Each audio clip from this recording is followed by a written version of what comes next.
This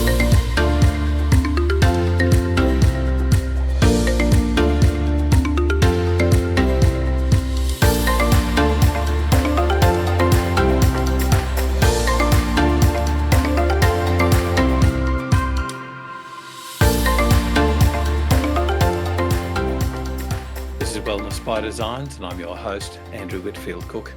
Joining us again today is Sonia Savage, clinical nutritionist who specialises in methylation issues, fertility and autoimmunity. And today we're doing part 2 of exactly that topic. Welcome to Wellness by Designs again, Sonia. How are you? Hi, Andrew. Good morning. Thanks for having me. Pleased to be here. Great to have you on. Now, today we're going to be doing a lot of the pointy end, if you like, of methylation, fertility and autoimmune disorders. We're going to be talking about dosages and exactly what you use in clinic to help people. So I guess to start off with, can you take us through what assessments, blood tests and maybe other tests you do to see if an initial fertility appointment for both partners? Yeah, sure. Thanks, Andrew.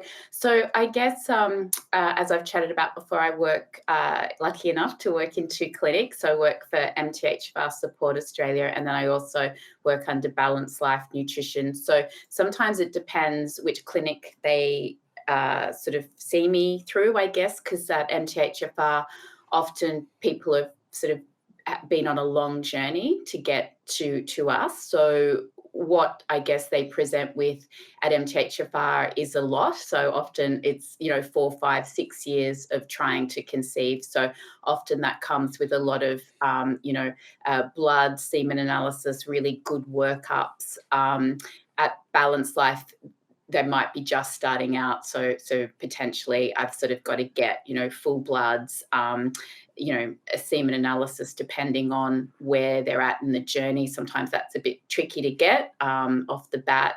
Unfortunately, you're sort of getting from clients 2 to 3 losses doesn't count as a reason to do, to look at the male subfertility, which I think is a little bit disappointing, especially if you're the female going through it. But it's really, and that's the general stance that I'm getting.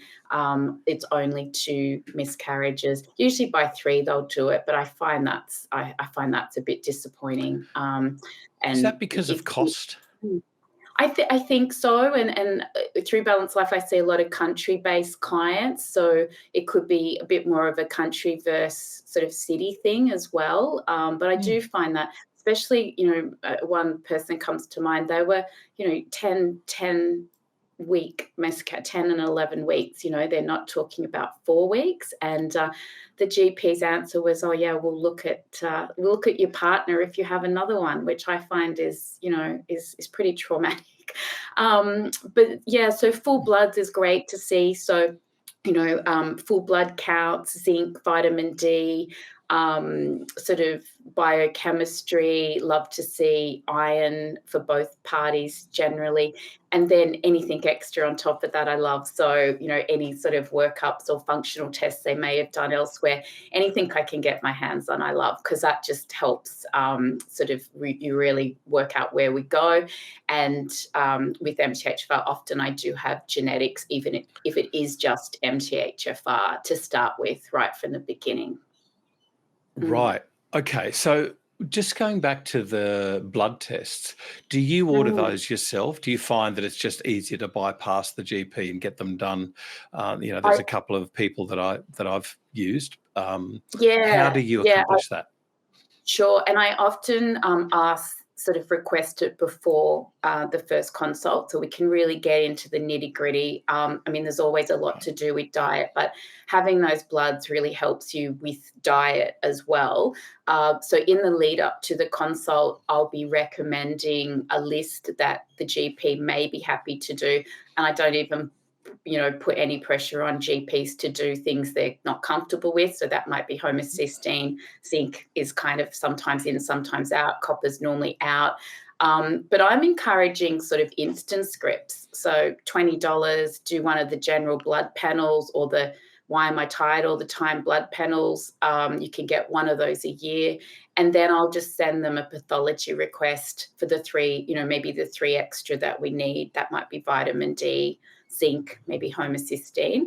So I normally do that before I actually meet with the client, and then I've got all that worked up, and I know sort of where to Yeah. go. Sometimes it isn't done, but generally I like to see it, right from the beginning. Yeah. Okay. And can I ask, do you get any kickback? Like, for instance, if you asked for, say, well, you said homocysteine. Um, Mm.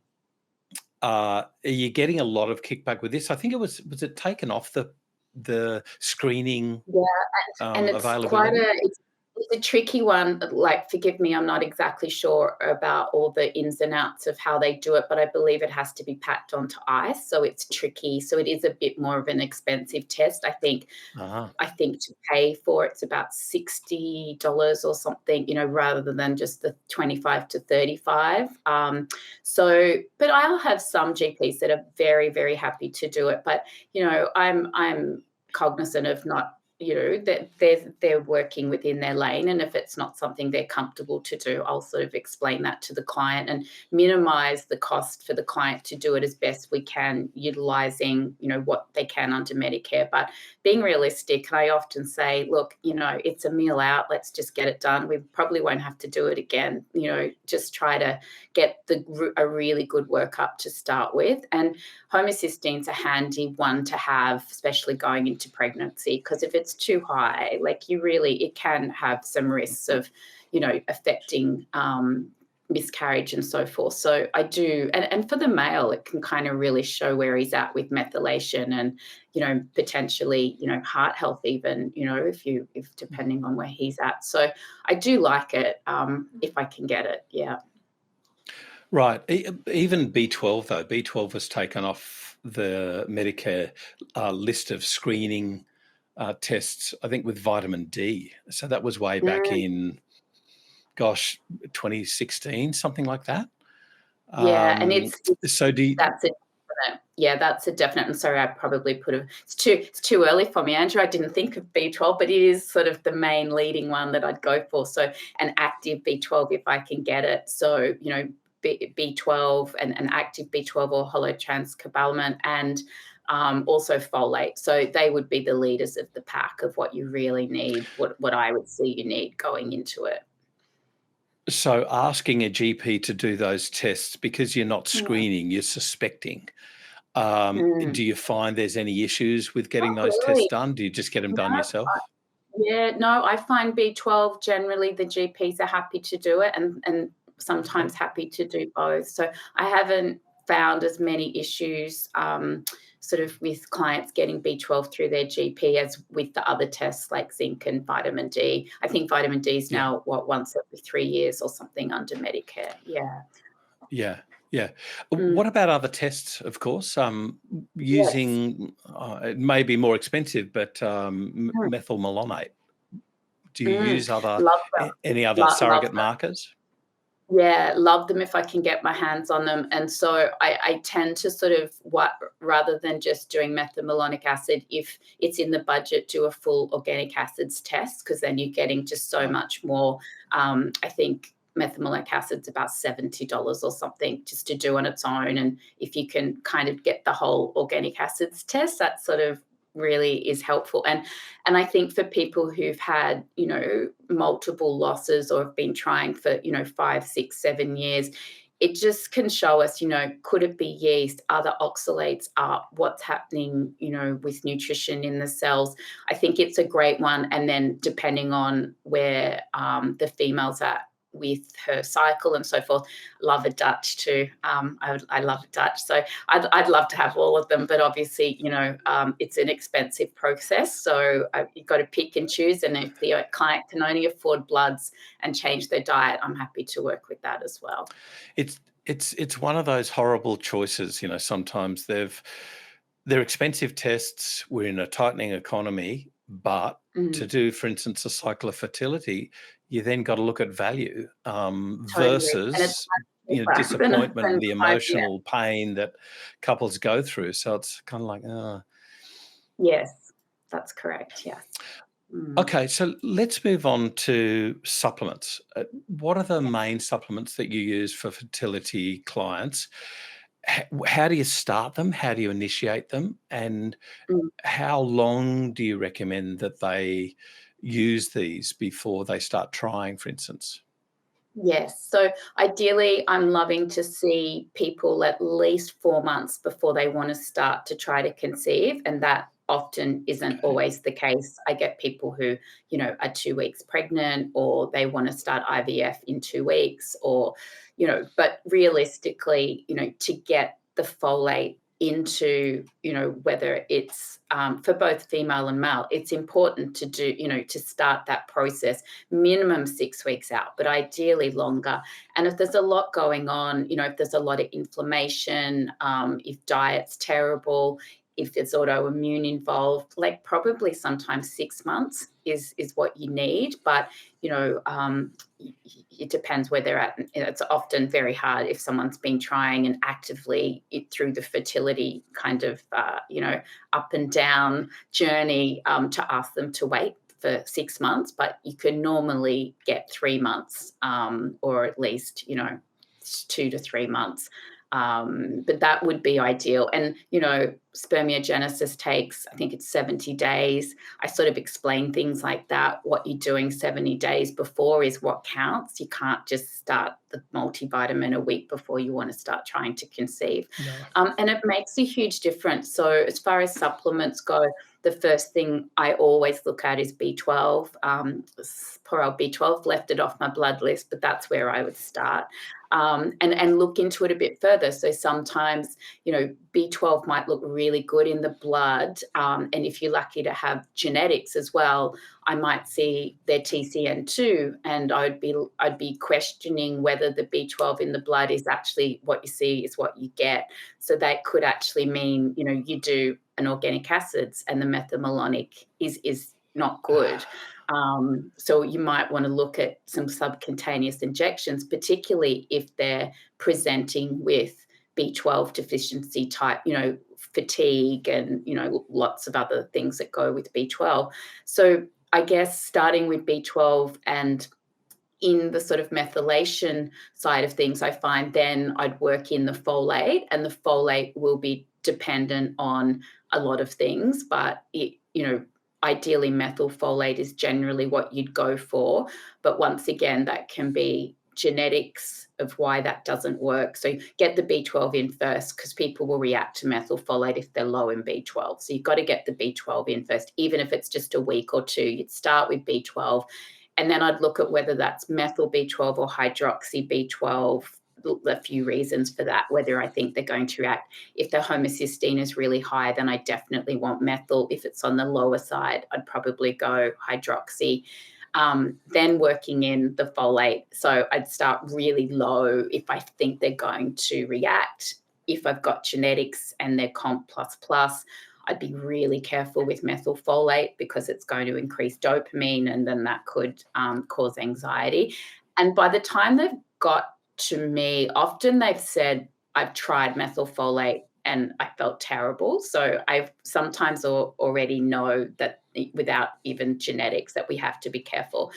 And that's not always the reason someone's going to react to methylfolate. It could be yeast in the gut. It could be poor detox pathways. So inflammation can affect your ability to utilize methylfolate. So there's a few different reasons. It's not always genetic.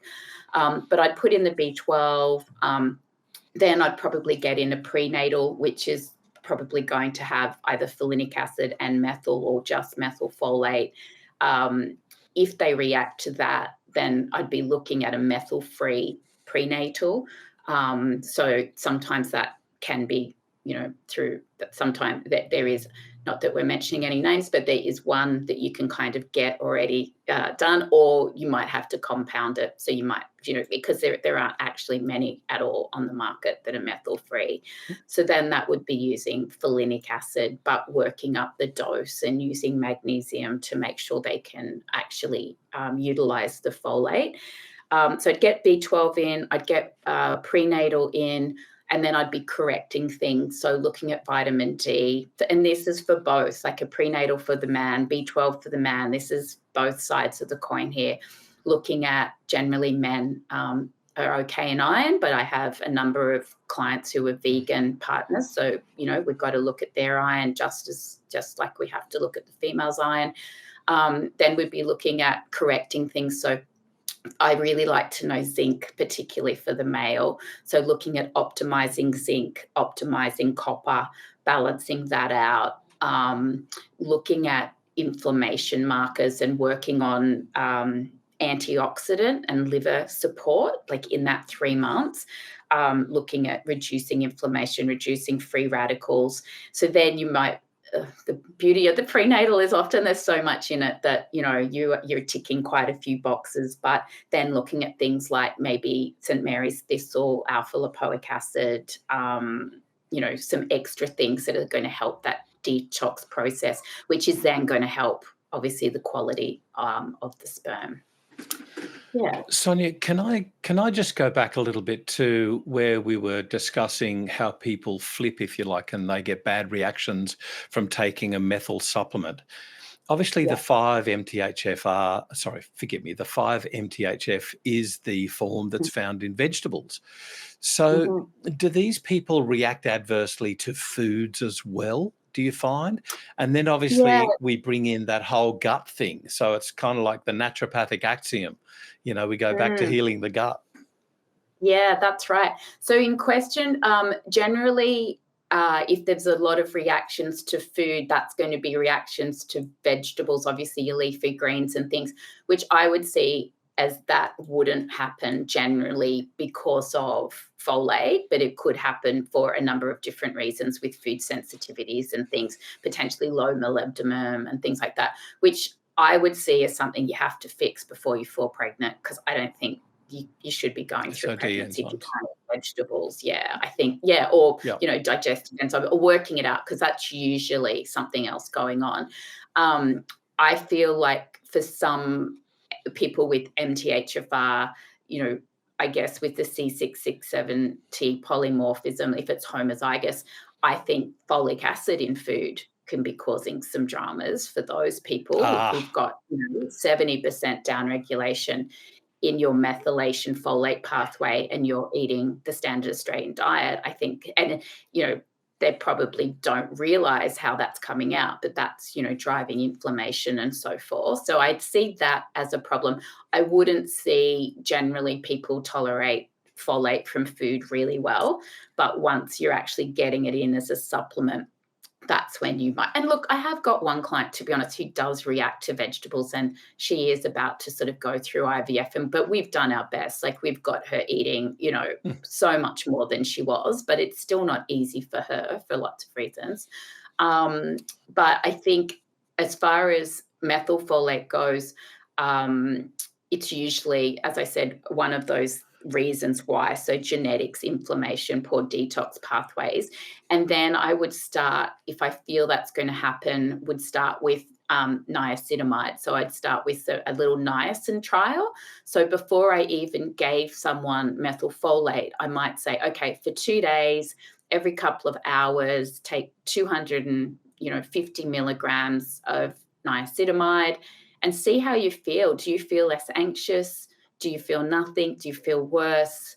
And I get a little bit of a handle on, from that little trial, how they might actually react to the methylfolate. And then I drop dose in, like, very slowly. I might, just use a tiny little bit or break open a capsule or something to get them once B12 is in place. But that is sort of how you would also deal with a methylfolate reaction. If you didn't feel great, B3 helps you utilize your methyl groups. So that will generally give you a little indication of how they're going to go, but be really, really helpful for people that have got some sort of a methyl block. I actually wonder if, this is me wondering, forgive me, I actually wonder if part of the issues that we blame wheat for might be the folic acid in the wheat products, or indeed the glyphosate. But anyway, that's another podcast. But I wonder if we might be blaming the food for how the food is made, or what's added to that food in preparation for, being on the shelf in the supermarket. There's a can of worms, Andrew, but I do Total feel can of worms. there could be a lot to Way that. too early in the morning. Oh my goodness. Well, clients that will report, they feel terrible for eating any sort of bread here, go for a trip around Europe, can eat some bread and feel okay. I do, and Australia's, I'm from the country. I totally empathize. It's hard to grow wheat in Australia, but it's, we're a tough country, but it's very highly sprayed. We're adding folic acid to everything. I just, and if you're 70% down-regulating your ability to break it down, why wouldn't it affect you somehow? Like, I just feel, and not everyone has as high a MTHFR SNPs as that, but I feel that there has to be something to it. And if you really want to be on the pregnancy journey, people are really prepared to probably cut that out, at least whilst they get to the result they need. But I agree, there has to be something in it. So I think you might have answered my next question. That is, can you, because of the intake of folic acid rather than the natural form, methylfolate, can you upregulate methylfolate so that it basically pushes folic acid out? It basically gets the cogs turning. Yeah, I believe yes. The answer to that is yes. Ideally, you minimize it or cut it out at the same time for this, very reason of, because usually with fertility, people are very invested to do whatever it takes. So I think, if you got a little bit of sourdough a couple of times a week, good quality, fermented, probably some has folic acid, some doesn't. I think, that might not be a bigger deal, but it sort of depends on your genetics would be my answer to that. Yeah. Thank you. Salient point. Okay, so moving further into, we've been discussing when things go wrong. What about, say, nausea in early pregnancy, for instance? What do we do here when people have already been on their supplements and then things go wrong? Yes, and it is tricky. So first thing would be obviously to try to just keep in the minimum of what you can manage, and hopefully we've had some good time to get in some really good nutrients before that, and hopefully fingers crossed it doesn't last more than that sort of 14-week mark, and some people it does. But I always think, if we've had time to prep, we've got some good nutrients in, we should be able to drop a few things out for the poor female going through the nausea. But putting the supplements in the fridge can sometimes work, but you might have to drop back to doing, what you can in liquid form and drop dosing it. You might have to open the capsule and put it into a smoothie. And I would generally just pick out the basics of what we need. And I would see that as B12, ideally a prenatal, but, at least B12 and some folate. To keep that in, and anything else on top of that is sort of a win. And then just trying to do as much as we can through food. So working out whether that's smoothies, if that's all they can manage, if it needs to be dry things, maybe making some seed crackers or, some good things like that are still really nutritious, and working really closely with whatever we can get in, and also potentially looking at what else can we do there to minimize the nausea. So potentially some liver support, so St. Mary's thistle, to deal with the hormones. Maybe some extra B6 can work. Sometimes some ginger or ginger chews can work. So we try all of that sort of thing, but there has to be a little bit of wiggle room in that sort of 12 to 14 weeks. Some people fly through it, but not everyone. I've got a question which I've never investigated, and I'm just, again, wondering if there may be some tie into methylation. The super sensitivity that many women get, I've got to say, during Mm, pregnancy, they can get sensitive to, for instance, raw meat or tea and coffee, where mm, they get a metallic taste in their mouth, but they get super sensitive to foods. Raw chicken is but also supplements. So, for instance, the B3, because it's mm. based on tryptophan, there's that real, what do you say? It's a B vitamin smell. It's like a yeasty smell, if you like. But Mm. um, do you find that women with methylation issues tend to have a preponderance for this increased sensitivity, or is it just pregnancy? Look, it's an interesting question, and I'm sure I think methylation, if it's not, and not all of us with MTHFR SNPs aren't methylating properly, but we've done some work to get there. But I absolutely think it would have to have an effect because it really does downregulate your hormones and your detoxification if you're not methylating properly.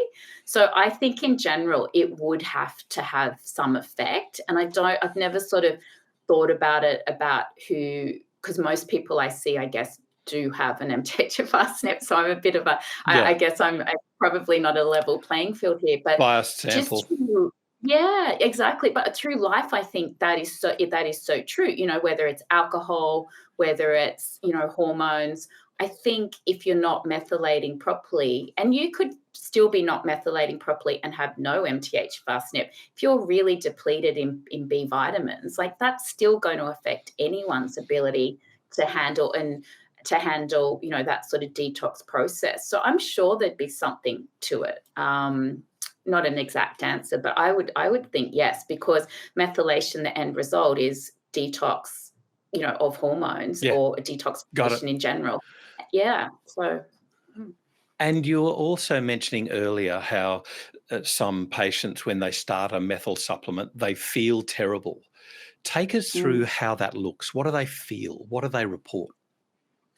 Yeah, and look, it can be quite an adverse reaction. So it generally is going to be, look, as I said, it's that sort of group: genetics, inflammation, poor detox pathways. So it could be huge anxiety, it could be headaches, it could be, and they'd be the main two, I would say. Like it can definitely affect mood adversely.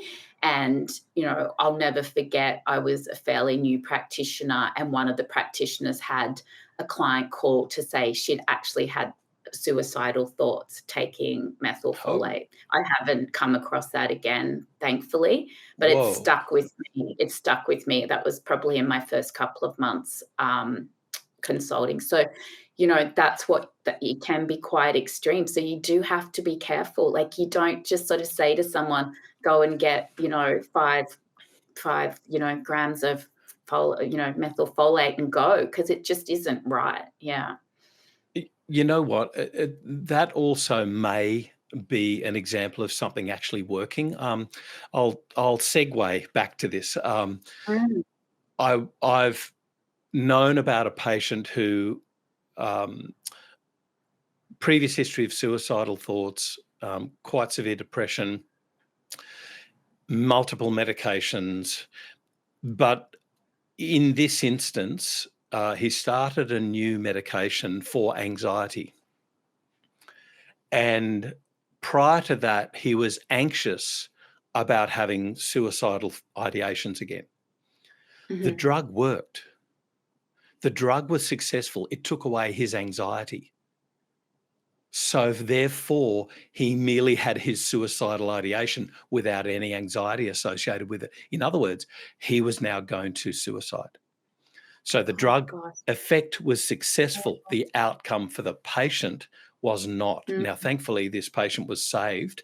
mm. But it's just interesting how we can get a And disconnect with what we want and what the patient needs.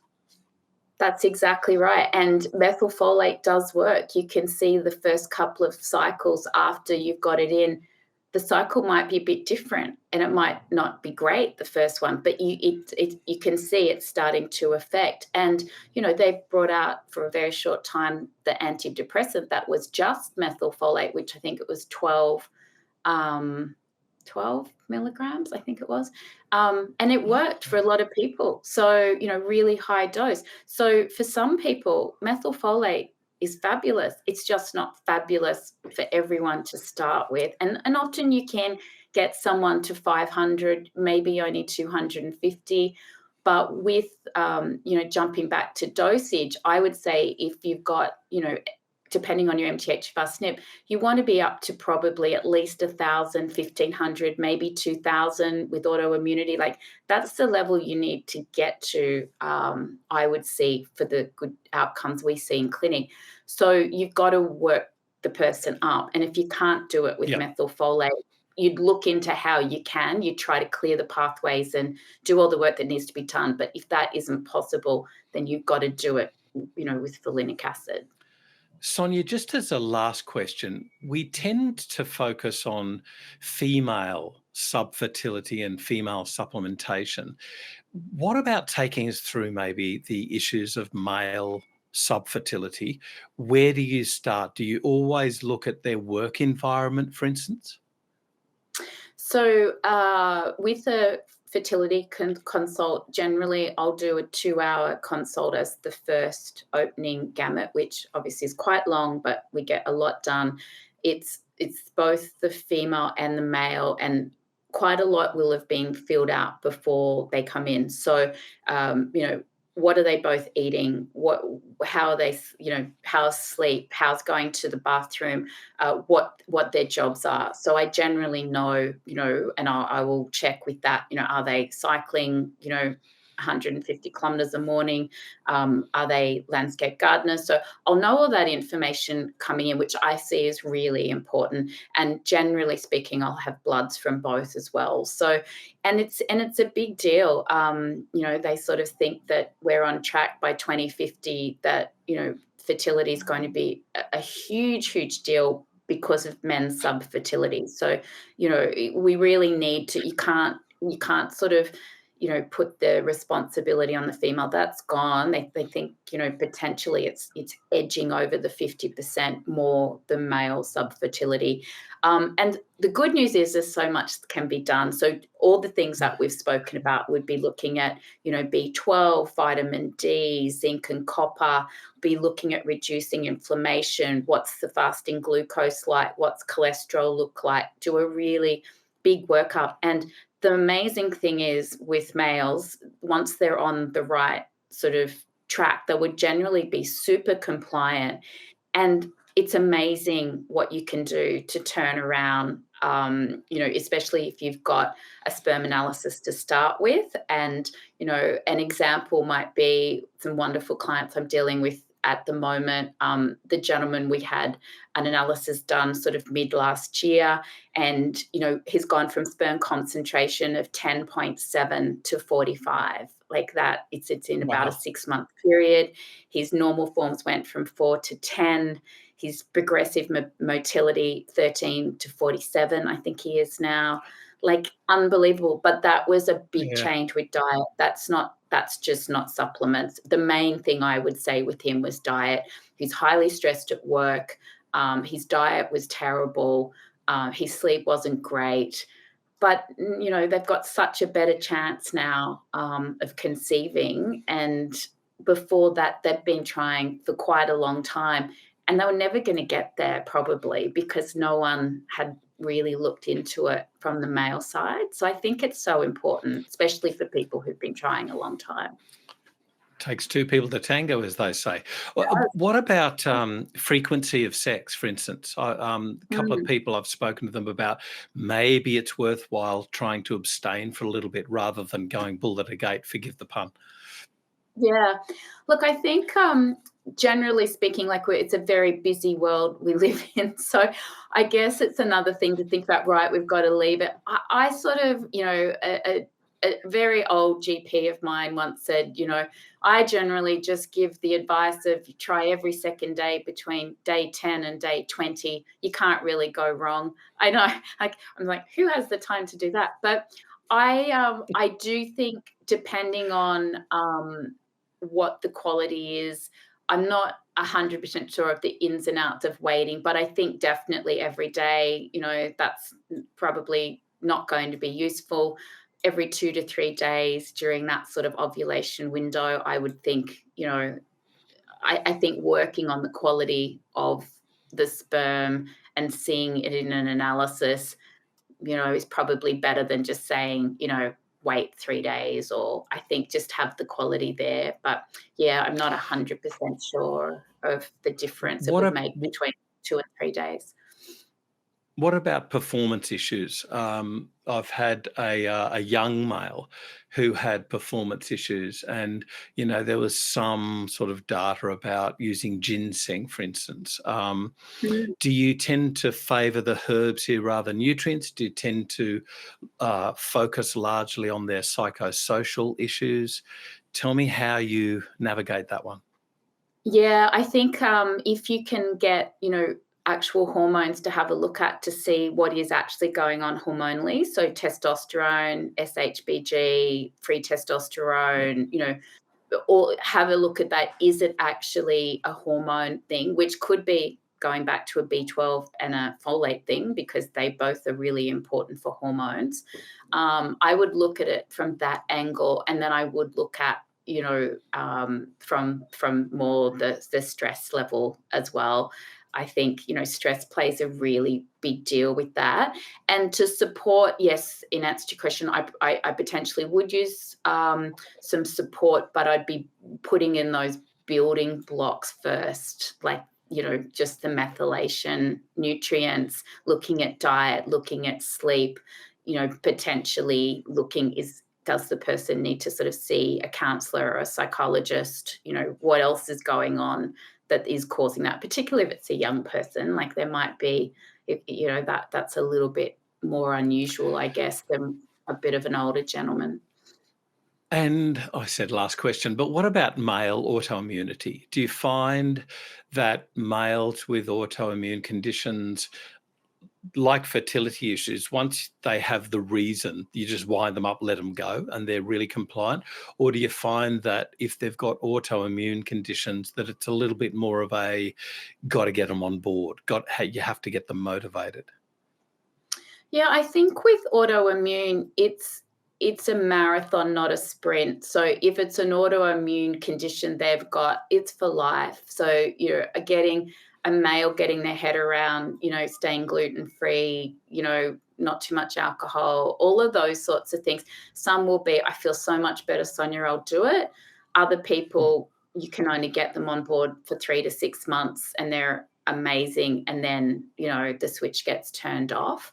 But I think explaining to them and tell, sort of showing them the data of, okay, here's these autoimmune antibodies. Before, this is 4 months after an anti-inflammatory diet. Look at what's happened. It's gone from 1,000 to 100. Like, you can bring it down. You're still going to have the autoimmune disease, but your body is handling it much better based on what you're Yeah. eating. Yeah. Mm. Oftentimes it takes that falling off the wagon to make people, not just males, make patients realise, oh, hell, that really was doing something. That was really working. And that's the switch to get them back on. Exactly, especially if they can feel it. Like, I think with anything we Yeah. do, there's got to be some sort of result. They've got to feel something pretty fast. Otherwise, you can lose them pretty easily. But often it's within days. Like, a diet change you can feel different within days, or at least, 2 weeks. So I think what we do has a pretty direct, you can get a pretty direct outcome to a certain extent. That's enough for the person to invest, to say, hey, I think she's onto something, or I'm onto something, by changing my, lifestyle, which is really rewarding. Sonia Savage, thank you so much once again for taking us through fertility, autoimmunity, and folate or methylation issues. There's so much more to learn, obviously. So you can't become expert in one podcast, but you've taken us through some real key points in helping our patients, particularly those people that are going through multiple miscarriages or ongoing fertility issues. I really thank you so much for your expertise in this area and for showing us just how you can help patients with regards to methylation. Pleasure, Andrew. Thanks so much for having me. Lovely to catch up again. And thank you, everyone, for joining us today. Remember, you can find all the other podcasts and indeed the show notes for this podcast on the Designs for Health website. I'm Andrew Whitfield Cook. This is Wellness by Designs.